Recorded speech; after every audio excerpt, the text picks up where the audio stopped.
Bom, gente, tudo bom? Estamos de volta aqui com mais uma aula do canal Português Fácil. Na aula de hoje, nós vamos aprender como iniciar o nosso texto dissertativo.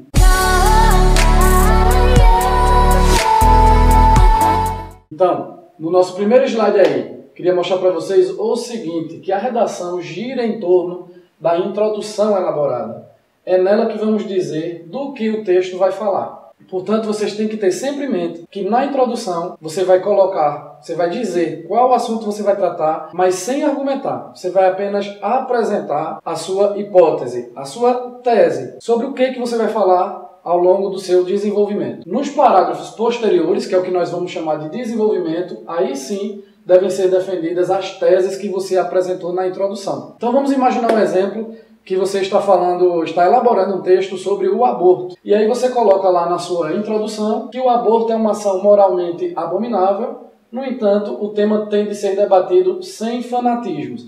Olha só, você está apresentando a sua tese. E essa tese você vai defender nos parágrafos seguintes. Então, se na minha primeira oração eu afirmei que o aborto é uma ação moralmente abominável, o meu segundo parágrafo da redação, que é o meu primeiro parágrafo do desenvolvimento, vai servir para que eu apresente os motivos pelos quais eu afirmei que o aborto é uma ação moralmente abominável. Se na sequência dessa minha primeira oração eu disse que o tema tem de ser debatido sem fanatismos, no terceiro parágrafo da minha redação, que é o meu segundo parágrafo do desenvolvimento, eu vou apresentar as razões pelas quais o aborto tem que ser debatido sem fanatismos. Portanto, a regra é simples. O que você coloca na introdução, lembre sempre, você tem que retomar obrigatoriamente nos parágrafos do desenvolvimento, tá ok? Vamos ver então aí o nosso próximo slide. Olha só, se eu ainda estou trabalhando esse tema do aborto e eu digo lá na minha introdução, o aborto é uma ação moralmente abominável, já que impede o nascimento de um ser humano. No entanto, o tema tem de ser debatido sem fanatismo, uma vez que se trata de um tema de saúde pública e não apenas de questões filosóficas. Qual que é o erro dessa minha introdução? Apesar de eu estar argumentando muito bem, é que a introdução não serve para que eu apresente os meus argumentos, e sim apenas as minhas teses. Então, isso que está destacado aí deveria aparecer apenas no desenvolvimento, e apenas o que está em branco eu deveria deixar na minha introdução. Então lembra sempre, tudo que você quer usar como argumento para defender a sua tese não aparece na introdução, e apenas no desenvolvimento, tá ok? Então vamos seguir aí para o próximo slide. Olha aí, dicas para a gente utilizar na elaboração da nossa introdução. Vá direto ao ponto, gente, não enche linguiça. Então imagina que você está elaborando uma redação sobre melancia. Não tem para que você citar beterrabas. O corretor da sua prova vai perceber que você está tentando apenas ocupar linhas com um conteúdo que não é o tema sobre o qual você deve escrever. É preciso construir uma introdução bem focada no assunto do tema. E outra coisa que você tem que perceber é que na introdução você tem que colocar elementos, teses, que você sabe falar sobre ela. Não adianta você colocar uma tese que simplesmente você acha que se encaixa nesse assunto, sem que no desenvolvimento você consiga desenvolver bem essa tese, ok? Então só coloca na introdução assuntos sobre os quais você tem domínio, sobre os quais você vai conseguir escrever com qualidade. Anota essa dica aí, tá bom? Relembrando então mais uma vez, tá? A introdução é um lugar para apresentar o seu texto e jamais para você apresentar já os seus argumentos, tá ok? Deixa a apresentação dos argumentos para onde? Para o desenvolvimento, tá joia? Vamos dar sequência então. Eu vou apresentar agora para vocês algumas formas, que são várias possíveis, de nós iniciarmos a nossa redação, de nós fazermos a nossa introdução. E aí você vai escolher quais dessas você acha mais simples. Antes, deixa eu abrir um parênteses. Eu vou apresentar diversas formas, mas não significa que você deve começar a sua redação utilizando apenas uma dessas formas. Vocês vão perceber, à medida que eu for apresentando os exemplos, que é possível fazer uma introdução híbrida, uma introdução que mescla alguma dessas formas que eu vou apresentar aqui para vocês. A primeira delas é fazer uma declaração inicial. É você afirmar algo. Mas veja, você não está argumentando. Você está apenas fazendo a afirmação, que nada mais é do que a sua hipótese para esse tema. Então, olha aí alguns exemplos que nós pesquisamos, que nós encontramos na mídia. O tema sendo taxa de mortalidade infantil. E aí uma declaração inicial é dizer que a taxa da mortalidade infantil é um dos melhores indicadores para avaliar o nível de desenvolvimento econômico e social de um país. O Brasil está entre os que mais avançaram nessa área.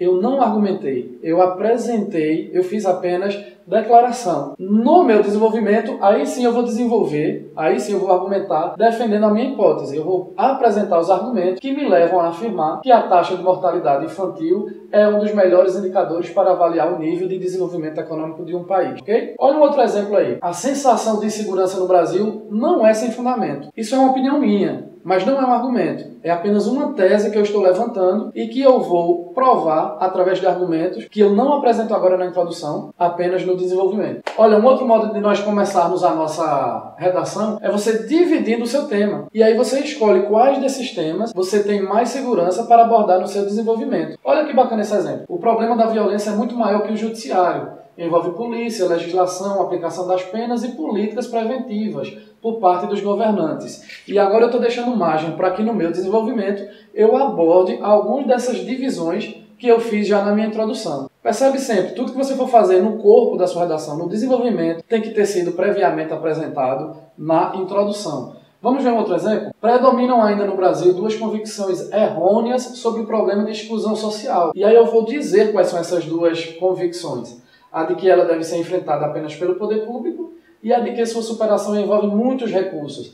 Percebe, gente? Eu não estou argumentando. Eu estou dividindo o meu tema em duas convicções. Ambas eu já estou dizendo que são errôneas e agora eu estou abrindo espaço já para o meu desenvolvimento. Eu já sei, ao escrever a minha introdução, o que é que eu vou fazer no meu desenvolvimento. No meu primeiro parágrafo do desenvolvimento, eu vou defender o meu primeiro argumento apresentado, que é o fato de que a exclusão social deve ser enfrentada apenas pelo poder público, e no meu terceiro parágrafo, que é o segundo do desenvolvimento, eu vou apresentar os argumentos defendendo o fato de que a superação da exclusão social envolve muitos recursos e esforços extraordinários. Então você divide o seu tema, já na introdução, e você já sabe aí o que é que você vai fazer também no desenvolvimento. Vamos ver agora o terceiro tipo, a terceira forma que nós podemos iniciar a nossa redação. Muitas vezes alguém se pergunta, ou alguém nos pergunta aos professores, nós podemos usar perguntas na nossa introdução? Ora, é claro que você pode, mas lembre de duas coisas. Ou é uma pergunta retórica, aquela pergunta que não necessariamente precisa de uma resposta, ou se precisa de resposta, você deve apresentá-la no final do seu texto, na conclusão. Então vamos ver aqui também dois exemplos. Imagina esse tema aí na sua redação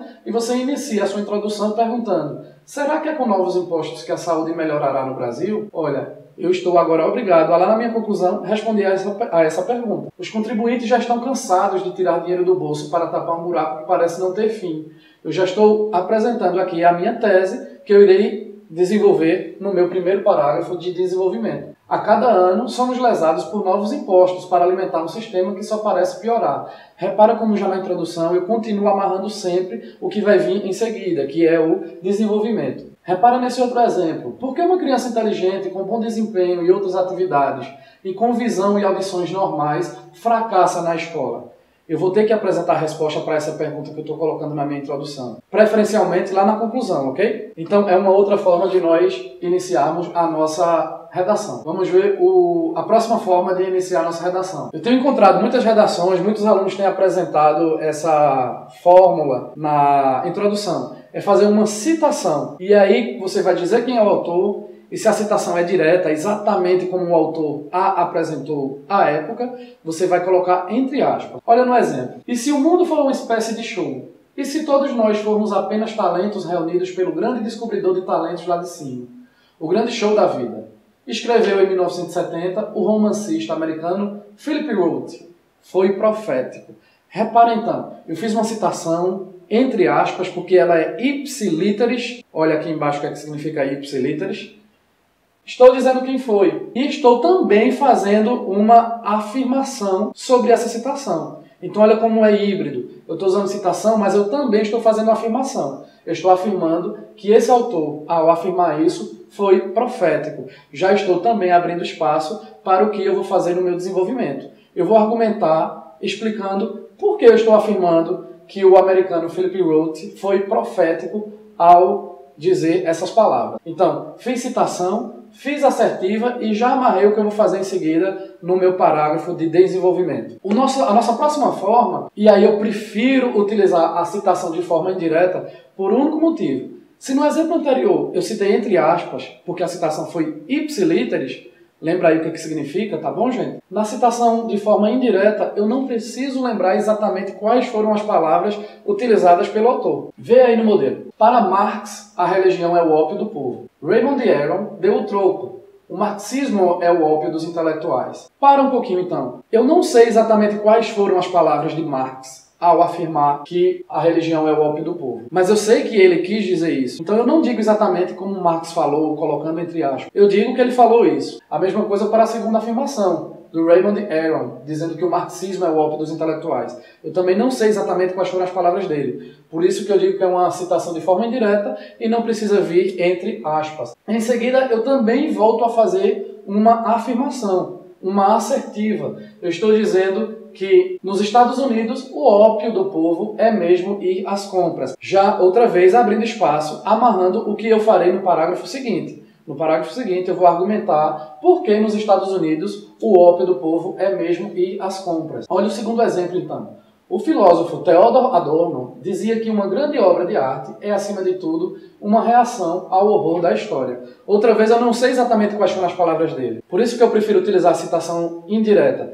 para não cometer o erro de utilizar uma palavra que não foi devidamente utilizada pelo autor que eu estou citando. Mas eu sei que ele quis dizer algo nesse sentido, ok? Então eu faço uma citação de forma indireta. Vamos ver mais modelos? Olha, nós podemos apresentar uma definição. Então, nesse exemplo aí, vocês estão vendo uma definição do que são consultorias. Claro que na hora da sua redação você tem que ter muita convicção, muita segurança de que a definição que você está dando é a definição correta. Porque o que você está fazendo aqui não é uma afirmativa. A afirmativa é uma opinião sua. Agora aqui você está dando uma definição. Então você tem que ter muito cuidado para não dar uma definição errônea. Vamos ver dois exemplos. Consultorias são empresas que costumam escarafunchar e apontar toda sorte de problemas e ineficiências. Após apresentar uma definição, eu digo o seguinte: pois a mais prestigiada de todas as consultorias resolveu experimentar um pouco do próprio remédio. Agora sim eu estou fazendo uma afirmação que depende única e exclusivamente da minha opinião. Mas reparem que aqui não há argumentos. Os argumentos para comprovar isso que eu estou dizendo vão vir apenas no próximo parágrafo. Uma outra definição, e que vem do Aurélio, e aí eu retomo a dizer, eu volto a dizer, nós temos que ter muita segurança que estamos dando a definição correta. Anjo, ser espiritual que exerce o ofício de mensageiro entre Deus e os homens. Ensina o dicionário Aurélio.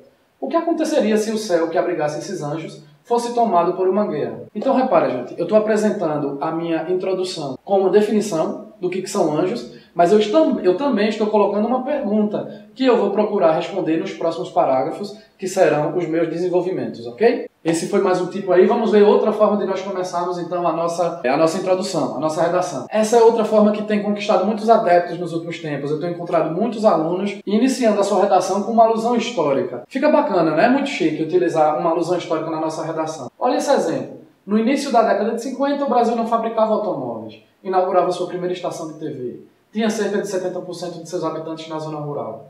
4 décadas depois, em uma única geração, o país do café e do jacatatu possui uma respeitável base industrial e concentra cerca de 70% da população em áreas urbanas. Só um detalhe nisso aí, que ao fazer uma alusão histórica, você tem que estar muito certo, muito seguro de que os dados que você está apresentando são corretos. Você não tem fonte para pesquisar na hora da redação, mas o seu corretor, sim, terá fontes para ter certeza que os dados que você está apresentando na alusão histórica são corretos, ok? Então só faz a alusão histórica se você estiver certo do que você está afirmando, tá bom, gente? Mas é muito bacana iniciar uma redação, então, com essa forma. Vamos ver uma outra. A retomada de um provérbio. Olha, para não fazer confusão, então, com o que nós já falamos anteriormente, que são as citações. Quando eu cito de forma direta ou indireta, eu sei quem eu estou citando. Eu sei quem falou. Normalmente eu até sei quando ou onde ele falou. Provérbio não. Provérbios são ditos populares que nós não sabemos exatamente quem os proferiu pela primeira vez, mas nós os tomamos como verdades. Nós também chamamos de adágios. Então olha, por exemplo, o corriqueiro adágio de que o pior cego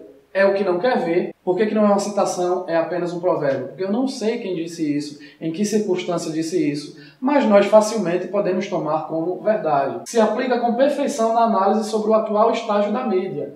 Desconhecer ou tentar ignorar os incríveis avanços tecnológicos dos nossos dias e supor que eles não terão reflexos profundos no futuro dos jornais é simplesmente impossível. Reparou outra vez? Eu fiz uma retomada de um provérbio, mas eu uni isso a uma afirmação, que depende única e exclusivamente da minha avaliação, da minha opinião sobre o tema. Um outro exemplo mais curto, olha só, também é um adágio popular dizer que a justiça tarda, mas não falha, reza o ditado popular. Ou melhor, rezava. Hoje os brasileiros sabem que só a primeira metade desse ditado continua verdadeira. Muito bacana esse exemplo, não é não, gente? Então olha só, eu coloquei um adágio popular que todo mundo conhece, que é dizer que a justiça tarda, mas não falha. E como é um adágio, pode ser contestado muito facilmente. E eu estou contestando. Eu estou dizendo que isso é uma meia-verdade. Que apenas é verdade dizer que a justiça tarda. E que no Brasil, sobretudo nesses tempos, não é necessariamente verdade dizer que a justiça não falha, né? Nós estamos aí vendo tantos exemplos. Nessa minha afirmação, então, aqui eu já abri espaço para amarrar, para ter certeza o que é que eu vou fazer nos próximos parágrafos do meu desenvolvimento. Bom, gente, nós demos 8 dicas para vocês hoje. No próximo vídeo eu vou apresentar mais 8 dicas de como iniciar o nosso texto dissertativo. Então, por hoje é só. Curte o vídeo, se inscreve no canal, compartilha nas redes sociais, chama os amigos para conhecer o canal e nos encontramos no próximo vídeo, ok?